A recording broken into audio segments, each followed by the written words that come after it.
Hello gamers, Agafor here with 50 tips for the newly released MMO RPG WildStar. Oh yeah. While I've only made videos for DayZ so far, I picked up WildStar at the start of the month, and as I'm enjoying it, I decided to make a video for it. On top of that, it's about time that WOBO expands into other games. Anyway, enough talk, let's get to those tips. Failed or forgot to claim a reward from a challenge? Press O and go to your challenge panel to manage your challenges. Clicking on a quest's short description will display an arrow to tell you where to go. Clicking on a number associated with a quest will display the quest description.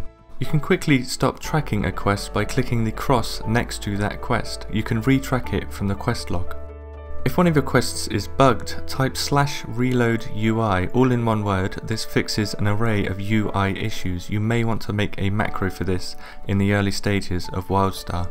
Completing the tour quest in your capital city will allow you to teleport to your capital city. This teleport has a 24-hour cooldown. The rested experience multiplier works as follows: 1 times for logging off in the open world, 2 times for logging off in your main city, and 3 to 4 times for logging off in and around your house, depending on your decorations. Decorations with icons next to them increase your rested XP when placed in your house. There are 5 types of decorations that increase rested experience: pride, comfort, aroma, ambience, and lighting.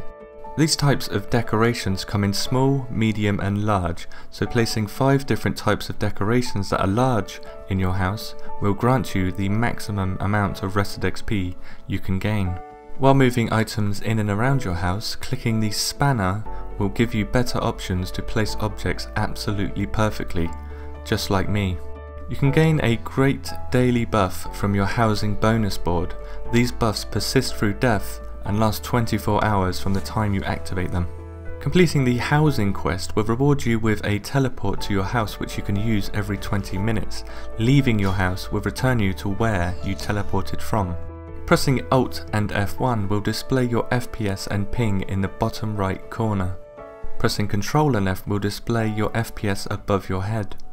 To split stacks of items, hover over the item, hold Shift and left click, then select the amount you wish to split.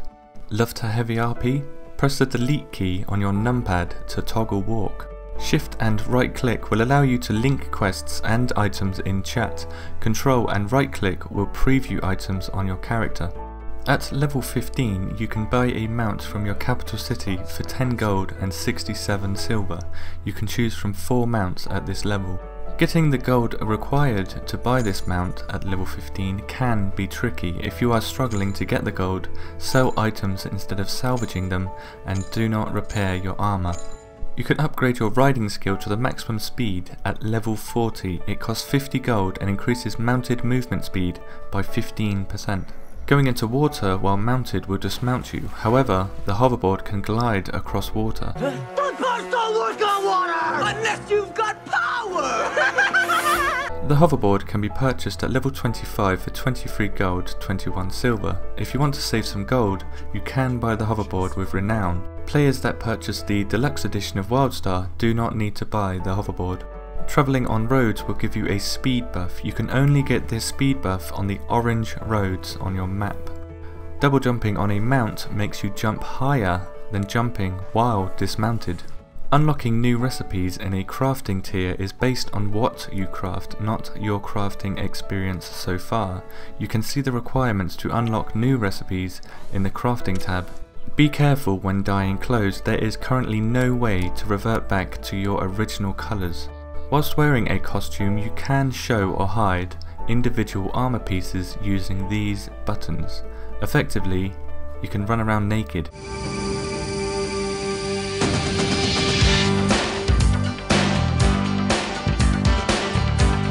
Remember to save some bags for your bank, as bags increase your bank size much like it increases your inventory size. Being in a guild can provide you with a range of perks ranging from increased experience and unlocks to summoning repair bots. You can start a guild in a capital city. You need to be level 12 and have 10 gold. There are no other requirements. You can start a guild with just yourself. You can invite players after the guild is formed, up to a maximum of 500 players. You can adjust the visibility of your guild hollow marks on the titles page of your character window. If you don't meet the requirements to create a guild, you can use circles instead. Circles do not give you perks like guilds, but you can chat to several players at once without having to be in a group. Basically the same as guild chat. You can have up to 5 circles at one time. When you hover over quest numbers on your map, yellow hexagons symbolize normal quests and orange hexagons symbolize path quests. Instead of stopping to look at your map, you can set your map to ghost mode, allowing you to see your map on the move. Ghost map mode can be keybound. You can view how many quests, taxis and loads of other information about a zone by clicking this button on your map while zoomed in to that particular zone. Using CC abilities on an enemy that is casting an ability will cause them to take a huge amount of extra damage for the duration of the crowd control. Their health bar will turn purple while under this effect. Enemies with a red glow around them are considered to be prime enemies. These mobs are considerably harder to defeat than their counterparts. Hovering over your abilities will display the telegraph of each ability. You can also do this by holding down the key for that individual ability. Using any movement ability mid-fall, you can reduce fall damage taken. A lot of healing abilities are AoE. Stick close to your healers to make their lives easier. In failing that, you can always blame the healer to preserve your elite skills. If you abandon a craft with any trade skill, you will lose all materials used in the previous craft. Accidentally dodging off cliffs or in combat? You can disable double tap dodge by clicking this button. Alternatively, you can bind dodge directions to individual keys. A lot of bosses have interrupt armor located here. This armor prevents you from using crowd control abilities on a boss. If the boss has 2 interrupt armor, 3 crowd control abilities will be required to crowd control the boss. Players with the settler path can set up buff and vending machines at locations with green pillars of light. Clicking the smiley face in your chat window will show you all available emotes. There's a hell of a lot of them. Clicking this icon will allow you to view all possible interfaces. You can then pin or unpin which ones you want to display on your menu bar at the bottom. Bonus, Chip!